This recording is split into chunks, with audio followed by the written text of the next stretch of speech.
Sex Gravy Extreme Legends here with an in-depth review of Warriors All-Stars. I'd like to start by saying I love this game before I get into any of the nitty-gritty destruction of this game. It's pretty good, but there are quite a few problems which could be or should be ironed out in a sequel or the inevitable expansion or whatever Koei decides to milk this series into the ground with.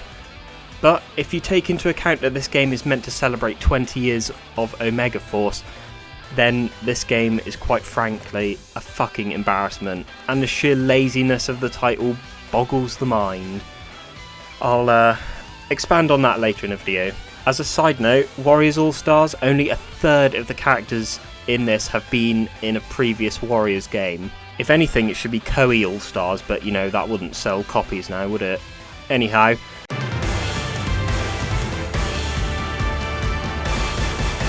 So if I had to compare this with one Warriors game, it would be Hyrule Warriors, in terms of raw gameplay at least, which you know is the bread and butter of this, or these franchises, if that's the correct term.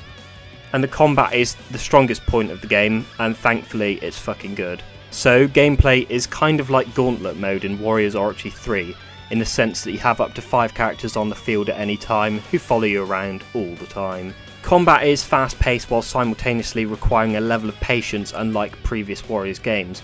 This is because of the addition of dodging, locking on, character skills and enemy variety, as well as the unfortunate dumbing down of Musou attacks. Locking on and dodging being two features that fans have been crying out for in Warriors games for years. Disappointingly, at least to me, is the lack of moves each character has been given. For nearly all characters, it's just 6 square attacks, 6 triangle attacks and 1 Musou. In addition to that, each character has a special attack, but you can't use it yourself. You can only use it if the character is part of your team. AI on the other hand can use this attack by themselves whenever they like. There's got to be some challenge, yeah? This R1 attack is interestingly upgradable in battle, and depending on who's in your team, combinable. So R1 attacks range in usefulness. Some have a full-on attack like Lu Bu, Zhao Yun and Sophie, while others have a buff like Zhou Sang who increases speed, Mary Rose who reduces enemy defense, and Oka who creates a shield. Now with these attacks, like I said, they can get upgraded via the Brave system, which we'll get into in a minute. When they get upgraded, they get a more powerful version of that move, or they get an additional effect. So Lu Bu causes a powerful shout at the end of his attack, while Zhao Yun will increase yours and his attack. Now there's combined attacks. Some of these are literally just both attacks at the same time, but others are completely new ones. Each character has 2 other characters which they can use these with, but there's a drawback because of course there fucking is. Some of the characters you can perform these with are in different clans or factions, meaning some of these you can only use when you're on the true ending path. Slow clap. Fucking hashtag fucking raging. And don't worry, we'll rage about this harder later. Like I said, there's now a certain level of patience required to this game. Enemies are quite predictable and will use certain attacks when they're in a pinch. For named officers, they'll use their R1 skill, which in case of Oka and now Tora, you have to keep them busy until their effect wears off. And in other cases, like Lu Bu's, you have to just avoid them completely. Otherwise, you'll be turned into mincemeat. And then there's others that just give themselves a buff. Laughably, Zhou Sang's is just a speed buff, which the AI won't benefit from at all. For unnamed officers, they too have R1 skills. Spearmen will increase their own defense, a bowman will increase their own attack but decrease their defense, swordsman will send out a shockwave which will lower your attack on contact. Interestingly, on hard or intense difficulty, or whatever it's going to be called in English, the swordsman will just increase their own attack. R1 attacks are one of the features that requires patience in this because they cannot be countered. And when enemies are using them, they are invincible, and not even a Musou can counter them, so you have to dodge everything basically, which thankfully you can do during the middle of attack. Speaking of Musous, they might as well be useless in this game. So you remember in all previous Warriors games where Musou stop time? Well, at least during the close-ups. Everyone on the same page at this point? Well, it doesn't do that here. It's like it's playing in co-op mode all the time. So you know when you do split screen, because your partner has to be doing something at the same time, the game will run in real time. Yeah, it does that here. In single player. In a single player only game. I have no idea. So when you use a Musou, the enemy officers will switch target to your allies, which will always be right behind you because they just are, and because everything is in real time, you'll miss most of the time, depending on who you're playing as, of course. And because you only get one Maso bar, you want to save it for vital moments, right? But because of this real-time bullshit, I've basically just stopped using it. It's completely pointless. There's like no reason to use it if you're just going to miss. Make of that what you will. While the general feel of the game isn't like Warriors Archery 3, there are some features that do make a return in this. You can switch characters, but it's only for a limited time, which kind of sucks. However, you can see characters get connected with lightning. As well as this, all characters you've switched between will attack at the same time, much like when you play as Nene or Hanzo in Samurai Warriors. It's quite a cool feature, but would be better if it is a permanent switch. Other features in combat are support attacks. After using a charge attack, you can press square and your allies will use a follow-up attack, which look and are quite similar to counters in Warriors Archery 3. Speaking of counters, if you have high enough friendship with someone, or well, anybody on your team, they can counter, and I use that term lightly, and attack for you. If you're already blocking, they'll stand in front of you, block the attack, and then use one of their own. One thing I have noticed, which could be down to the way I play, is this feature is pretty much useless, as the attacks you want to be blocking are R1 attacks and Masos, which can't be countered, but your allies will still always try and block them, so, you know, fucking pointless. And finally, there's Maso Fever, which is basically the same as triple attacks from Warriors Archery 3. At the start of battle, and every 1,000 kills, you get a star token thingamabob. You press R3 and a shitload of enemies will appear on screen, and you have roughly 20 seconds to kill as many as you can while your allies cheer you on. The more you kill, the more of your allies join in on cheering you on during the massacre. The characters that appear on screen also attack enemies on screen for you, like Zosang will throw a boulder and Naotora will do a backflip and cause a beam of light to appear. It's pretty cool. However, no peons killed during this are counted towards your KO count, only officers and base commanders count. And the endings are quite lame. It's literally just an explosive shockwave and it's the same no matter who's on your team. But on the other hand, you do get a shit ton of rewards for using this, like gold, cards, materials, extra XP, etc, etc. Now, some of the downsides of the gameplay are the difficulty and the brave system, which are kind of linked. Difficulty is something that Koei will probably never get right in my opinion, but this game is way too easy, even without upgraded weapon cards or hero cards. The only real difference in difficulty is that playable officers, both allied and enemy, will use Maso attacks, and enemies take more hits to die. That's it really. Enemy mobs are never a threat in this game, and only 3 of the playables are slightly difficult to deal with, only because their R1 skills or hero skills are really overpowered. Let's put it this way, Lubu is never really a threat in this game either. Difficulty is done via levels in this game. The battles you select have a recommended level that you should be playing at. The lower the difficulty, the lower the recommended level, and the opposite for higher difficulties, with the highest level being level 50. If you're not convinced by this, there'll be a link in the video I've done playing as honkers on the hardest difficulty while massively underleveled. Linking into the difficulty is the brave system, which is kind of stupid. The brave system works with each officer in the battle being assigned a number. The higher the number, the harder the officer is to kill, and the lower, the easier. You however always start at level 1. You can increase your brave level by defeating officers or peons, not as effective though.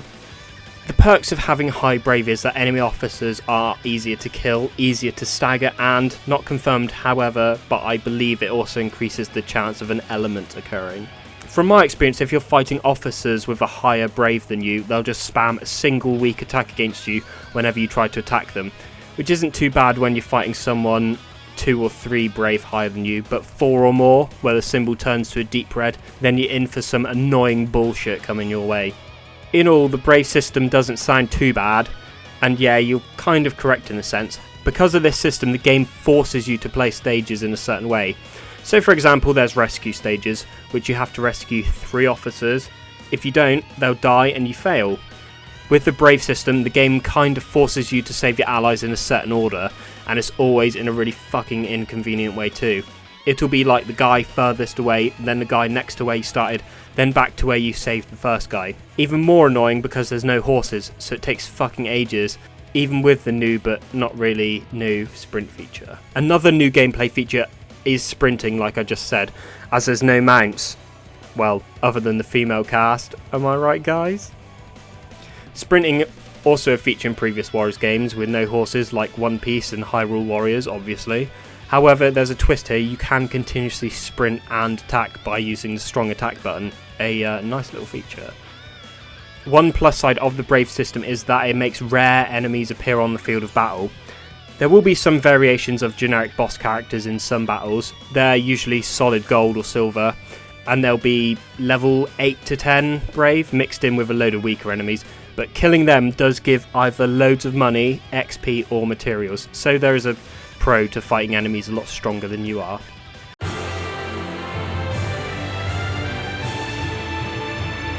The story is centred around 3 furry characters and how they're all trying to claim the throne of a deceased king. All of them have some relation. Tamaki is the king's daughter, Shiki is Tamaki's brother, and Setsuna is their cousin. Now, all the crossover characters are summoned by Tamaki in order for them to help her. However, it all goes tits up before they get there and are spread across the alternate world. We're in a weird and wonderful world where everything is different. Maybe outside the polar ice caps have melted. Maybe there's fucking robots knocking about and Davina McCall's a new pope. Maybe you can download rice. I want you right now to think about your future, okay? And that, my friend, is how the game starts. You pick your character and off you go to battle, providing you didn't pick Sophie or Opuna. All of the starting characters go straight into battle, other than those two, which share the same start, which pathetically is just a bunch of dialogue, and even then that's not fully spoken. Speaking of dialogue, the game does the same thing as Orochi, with the character picture just talking to each other with no emotion on them. However, none of the story-related dialogue is spoken, only occasional grunt or first word. The only parts of the game that are fully spoken are ending friendship scenes like this. あなたの血が必要なのですね。おいおい、今私の血を調合の材料として考えてただろう。Cutscenes and battle. 私だってできるんだよ。なんとかなった。Koei are really dropping the ball here. Like, I didn't expect the whole game to have dialogue, but if you're trying to tell a story, you'd think they'd put some fucking effort in. Was their plan just to take people's money and run or something? Make the laziest game possible? Talking about laziness and cutting corners, Opuna, he doesn't have anything to do with the story in any form. He's in none of the endings, doesn't have a hero stage, doesn't share a dramatic battle with anyone, and shares Sophie's intro, and even then he's not even featured in that. Like, what the fuck is the point in this character? Do you know what they think about you? I'm sure you're going to tell me, Malcolm. I'll tell you exactly what people say about you. Oh, all right, go on then. Fuck all! Oh, do they? Fuck all? People got no fucking opinion about you. You're like fucking Special K or fucking the Moody Blues. That's you, fucking white noise in the background. Funny? Is that funny? Do you find it funny? No. And we'll never mention him again. Anyway, story mode is a mixed bag really. There's 15 endings, 4 for each of the factions. In addition, Lubu has a unique ending and there's 2 true endings, of which one good ending and one proper true ending.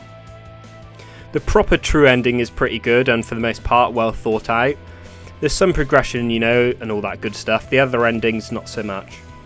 Some of them feel kind of rushed with roughly 5 battles required to get to the ending of most of them, and I think Koei know this as there's a trophy to complete story mode in under 3 hours, which I smashed by a whole 2 hours and 10 minutes. You can complete a story mode playthrough in 48 minutes, my friends. So as the story progresses and how you unlock each of the endings depends on what battles you choose to fight and who you decide you recruit. Battles in the game vary, as you see on the screen. These are all the types of battles available in the game. Looks a lot, doesn't it? However, only the first 3 are the only ones that hold any sort of substance.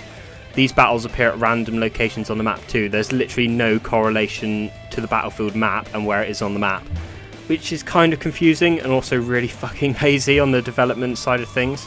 So let's break these battles down. First are dramatic battles, which progress the story and play out like battles in any other Warriors games. And just like Warriors Orochi, it has the characters talking before and after battle. These battles unlock depending on what previous stages have been picked and what characters you've unlocked. Some of these battles also disappear too if you pick one of these stages over another. Secondly, hero stages. These unlock other characters for you to use. Some characters require that you unlock other characters first, and others require that you have reached at least your 3rd or 4th battle. There's one battle for each of the characters in the games, with the exception of Opuna and the 3 furry characters or leaders. Now for the 3rd type of battle is dramatic battles, which are side battles that don't affect the story, really, and only occur when you have certain characters available.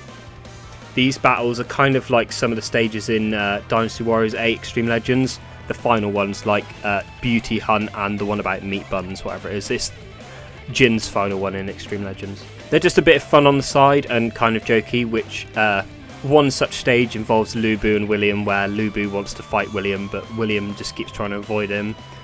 I like these, however, they're all shared between the cast, with each only appearing as a playable in one stage, except Darius, who gets 2, surprisingly, and disappointingly there is only 10 of these stages available. Now the next 6 stages are all relatively the same, however the reward for completing them is different. The stages are smaller in scale, much like Ambition mode stages in Dynasty Warriors 8 and Chronicle mode stages in Samurai Warriors 4. No real structure to the battles, just randomised. Sometimes the battles require you rescue 3 officers, others require you capture a base before enemy reinforcements appear, etc, etc. The second to last icon on here is challenge battles, noted by the exclamation mark, which can be any of these 4 scenarios. 1. Defeat as many enemies as possible. You can increase the 2-minute timer with officer kills. Secondly, officer challenge, defeat 10 playable officers in a certain amount of time. 3. Sudden death, defeat all officers without dying. It does give you a shitload of peons to fight against, and bowmen, which is quite the challenge. And 4th, base defense, prevent officers from reaching the base for a certain amount of time. All fairly decent challenges, and you get fairly good rewards from them all too, depending on your difficulty. And finally, the last icon on this list isn't a battle. You select it and you get gold, materials and a low level card, etc. Sometimes if you just ignore them because they appear randomly, a character will say something and you'll just get the reward anyway, so you don't need to even select it. But whatever. But it's not just battles in this game. There is a camp area, or sanctuary as it were. The sanctuary is where quite a lot of the plot points happen, or happens in the background of all those still fucking talking picture scenes. As well as that embarrassment, characters will appear in a random location here, where they'll be talking to another member of the cast or interacting with something. In the sanctuary there's a bar, bathhouse, refinery, training field and headquarters. The bar serves no function other than characters will gather there and talk to each other. The bathhouse is basically the same, except the hot spring will have a character, characters, or a random animal there. The refinery is where you upgrade your hero cards and have several options for this. Plain upgrading your skills in exchange for gold and materials. Changing or upgrading the card's element using another card. Selling cards, breaking down cards for materials. Sacrificing 3 cards in order to create a more powerful one. And as a kick in the teeth for that, that can actually fail, so you'll lose all of them. And finally, selling materials. So you've seen there's no option to buy anything, be it materials or cards, so you better be prepared to fucking grind, my friends. The training field, also where characters will talk, and interestingly play volleyball, which you can't play yourself, which is interesting coming from a game that has a few neat references or gags, like the Altelia barrel reference, or Honker's Jan Lee stance.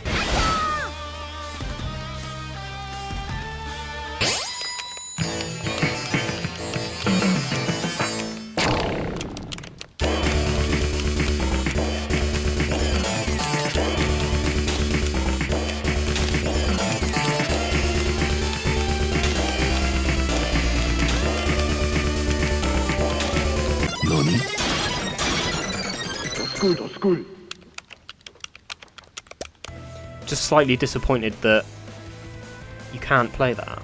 I would have thought they'd put some, sort of fan servicey stuff in, other than the bath scenes. Anyway, here you can also increase character levels for gold.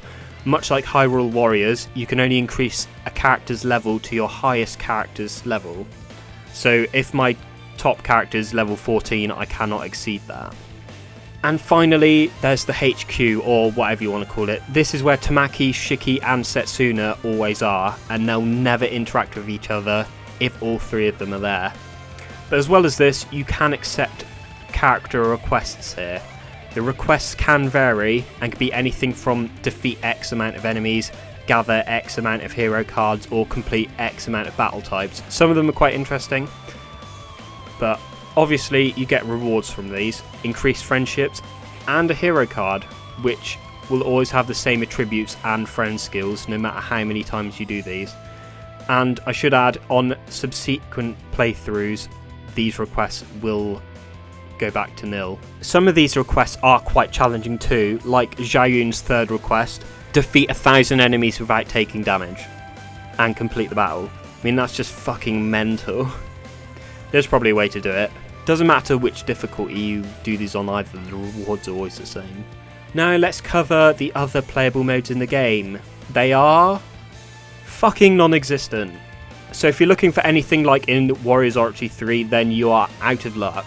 It's kind of disappointing really. I can forgive Spirit of Sanada for only having one mode because you can replay any stage at any time, and 75% of the stages and content is pretty stellar, I'd say. And to add insult to injury, with no free mode or another mode, it locks you out of playing as certain teams as well as certain character interactions, unless you're on the true ending path. And without spoiling the game too much, even the first stages of that path are short-lived, meaning you have to pick 15 or so characters to keep in your army and discard the others. So if you're looking forward to interactions between, say, Sophie and Arnis, you have to unlock the true ending path and then deliberately not complete the game if you want all the interactions between them. It's a fucking joke. In this game, I found most of the stuff laid out before you just gets really old really fast. It's just sad. The stages can't be replayed unless you play through the story again, doing the exact same things or create another save. Thankfully, when you play through the story again, you can keep your character levels, cards and bonds, which is nice. To be honest, I think everyone would be fucking raging if that wasn't the case. There was a claim there's over 100 unique battles in the game. If you're counting actual stages relating to the story like key battles, hero battles and drama stages, then that unfortunately is a lie. But if you include all the smaller battles, then yeah, maybe it does. But it's mostly randomised. So in that case, Warriors Archery 3 Ultimate has an infinite amount of stages because all Gauntlet mode stages are and can be randomised. Just a thought. As well as the Musou Battlefields editing feature, so, you know, swings and roundabouts.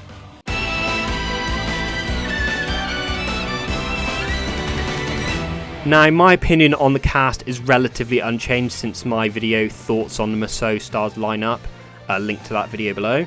One thing I will give credit to Koei for is that characters do represent their IPs quite well, even with their movesets, just like how PlayStation All-Stars did. I found it very enjoyable playing as the majority of the characters and experienced some of their uniqueness in this, which makes a change from Warriors Archery. Now that's over, I do have a few gripes with the way they've handled characters. Whether people like it or not, the cast isn't equal. Well, in terms of spotlight, Xiaoyun once again takes quite a lot here, thankfully not in the endings, but hero battles he's required to unlock 3 other characters, Oka, Lubu and Zosang for those of you wondering, whereas the other characters don't get that treatment, as well as being featured in a majority of Tamaki's cutscenes. Instead, for a few characters you have to unlock a string of characters to get to the one you want. So for example, if you start the game as Sophie and you want to unlock Wang Yuanji, you have to unlock Mitsunari, which allows Xiaoyun, who's needed to get Oka, who enables Hero Stage, and then finally you can get Wang Yuanji. Obviously this does depend on who your starting character is. I should mention all of the hero stages are the same, there's no difference in terms of map layout or anything like that. The stage progresses exactly the same every time. However, one difference is that if you're trying to recruit a neutral character, the enemies change. So if you're playing at Plachta's stage as Tamaki's clan, the enemies will be Setsuna's faction. But if you play as Setsuna's clan, the enemies will be Tamaki's clan or Shiki's clan. I don't know, I haven't checked. It's a problem they could have avoided if character stages had some variation in them and actually made them unique for each clan. but, you know, whatever. Now, going back to character quality, to me, at least, it feels like there's characters they really planned out and others they didn't. The characters they planned out are like the main characters from each of the series, as they're locked into a certain faction, meaning there'll always be enemies if you're fighting that faction, while others can be in any faction and will basically never appear as an enemy in the faction you're fighting. And there's no real point to them being there because the only story they're involved in are in the main factions they're supposed to be part of, which will have their ending in it. The characters that can be in any faction are Wang Yuanji, Plachta, Horo, Honoka, Melina, Rio, Christophorus, Mitsunari, Darius, and William.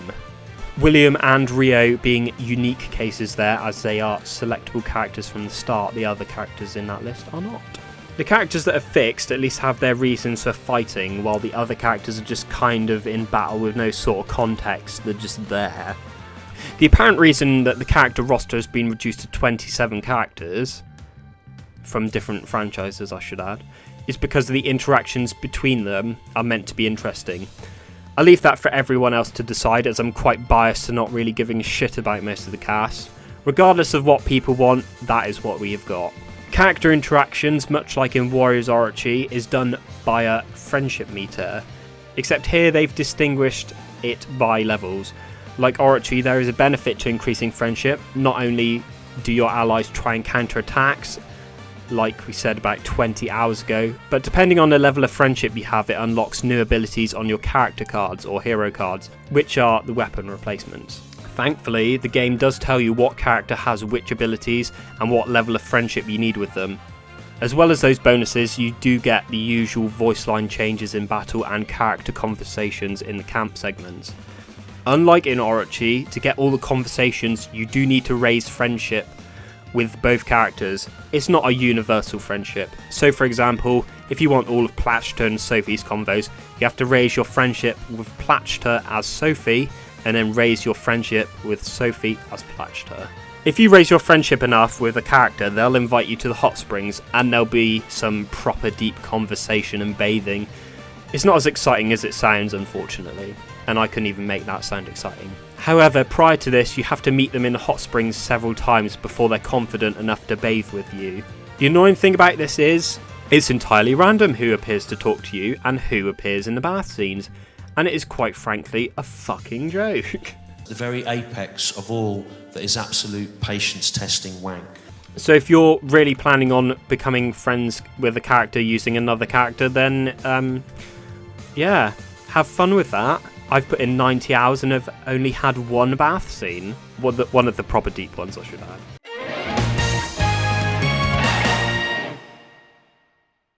Weapons and such. Cards replace weapons in this game for, obvious reasons. Those being that some characters don't carry weapons. Although they could have just changed it by having a piece of apparel change, but, cards are found at random during battle and can be for anyone on your team. Now, if you thought the weapon upgrading system is good in Warriors Orochi or Dynasty Warriors 8, you might be disappointed here. Hero cards are split into several parts. Firstly, you have the rank, which you'd assume would be higher with better cards, but that's completely subjective, and it doesn't correlate in my opinion, because it's better to have cards with open slots on them and more friendship skills on them, as well as base power. Now, it's better to have no skills on cards because, drumroll please, you can't remove skills. That is the punchline. As soon as you upgrade a card, it can't be undone. You're stuck with it, so you can't test a skill or anything like that. It's fucking stupid. The second part of the cards is elements. So pretty basic here. Fire, ice, lightning, darkness, and a new one, love. The first three act in the same way as previous games, although fire and ice are way more noticeable here, while lightning, I've never really noticed it activating. Combat is quite fast and it does fit into the background graphics quite well.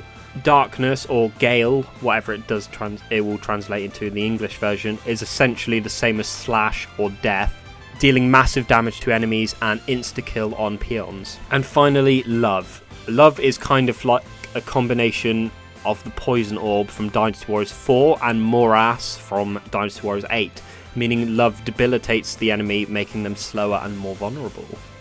An interesting combo. Third part of hero cards are friend skills, which are random and can't be upgraded or changed, and are, just really basic skills like more attack, faster movement, and healing items having greater effect. So stuff in previous games that could be upgraded to like level 10 and stuff. And the fourth and final part of cards are skills. Some of the skills the cards can get are fucking mental. There's no basic ones in this, I'd like to add. All skills are essentially rare items in previous games, and they're also on par, if not better than gold skills in Warriors Archery 3. So you have some basic ones, obviously, like Guard from All Directions or Unbreakable Guard, but there's also Infinite Miso while near death, random chance to negate damage, and massively increased damage but lower defense for those hardcore Chancer type players, as well as every time your Brave increases you cause an explosion. And finally, the kind of game breaking ones, every enemy you kill in a base counts towards 2 kills, so if you really like speeding through the game, that is for you, which is fan-fucking-tastic.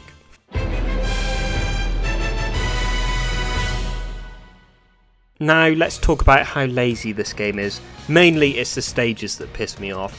Some aren't changed at all, like Osaka Castle and Okihazuma, while the majority of them are just reskins, sometimes with a change, some without, like William's stage, which is just the top section of the Jiangdong map, and Yukimura's first stage, which is most of the Guandu map from Dynasty Warriors 8. While Altalia, Knights of Azure and Deception get one stage from their titles here. Other IPs just get one extremely altered stage, or not at all. In the case of Nobunaga Oda, his stage is just a reskin of Conquest of Kaishu. However, changed stages like the Dead or Alive stage is Conquest of Shikoku, but with a beach where the harbour area should be. It's a shame they didn't add more stages from different IPs, but that's the way they've gone down. The other lazy part of the game is the voice acting, well, the lack of it anyway, which we have sort of already covered. The only important parts of the game that has voices in them are cutscenes, which isn't even the main part of the storytelling.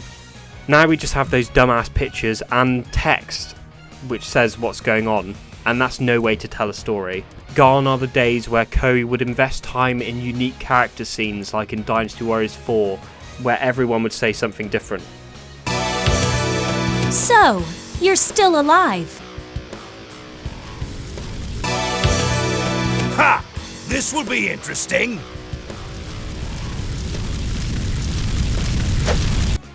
It's not like they'd have to do it many times in this or anything, seeing as they cut down the cast to one of the lowest a Warriors game has ever seen. Other parts of laziness include generic officers, which just reuse animations from Dynasty Warriors 8. They use the sword animations, spear and bow movement. Shame they couldn't even be bothered to make unique movesets, like in Dynasty Warriors 3 to 5, where each generic officer played unlike a normal character.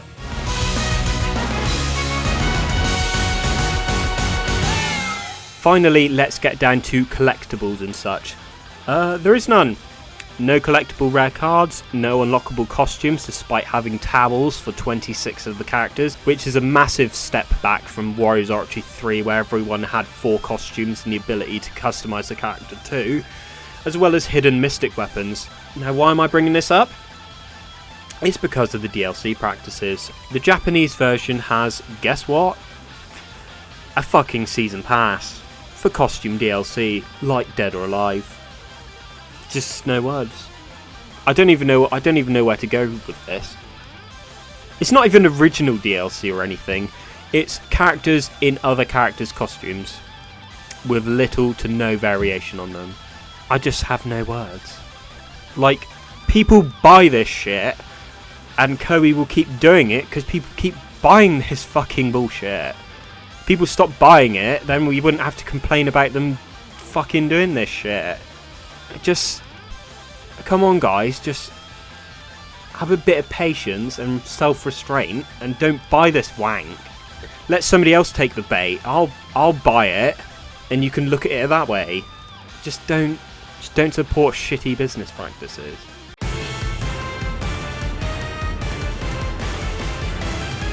So So anyway, after that tirade, in conclusion, I would like to congratulate anyone who made it this far. Or maybe you skipped here. Anyway, my final thoughts on the game are that it's enjoyable. I mean, I've put in about 90-ish hours, but overall it feels kind of average, and that's fucking sad, because the combat is great, and the feel of the characters in battle is fantastic. It's just a shame that everything else is just sort of, I don't know, slapped together. I mean, the biggest kick in the teeth is no free mode, which I hope people will shit on Koei for. I mean, it's a fucking joke. Dynasty Warriors 7 got slammed for it, and yet this one gets a free pass for some reason. Whatever, I'll recommend this game if it's on sale, and for the die-hard Koei fans, but other than that, it's just really repetitive. It just gets so, I don't know, it gets old really quick, more than other Warriors games do. I've only been able to find myself playing it in short bursts, other than the 3-hour live stream I did when it first released. It just breaks my heart. It's certainly no Warriors Orochi follow-up, that's for sure. Hopefully they'll fix everything in a sequel and put some more effort in, but we shall soon see. We shall soon see if they also add DLC characters and try and fix things that way. Anyway, if you quote-unquote enjoyed this video, don't forget to like, comment and subscribe to sustain my otherwise meaningless existence, or don't, like this fucking walking advert for abortion. And don't forget to follow me on my new Twitter at the handle on screen or in the link below. Thank you, and fuck off the lot of you. Bye bye.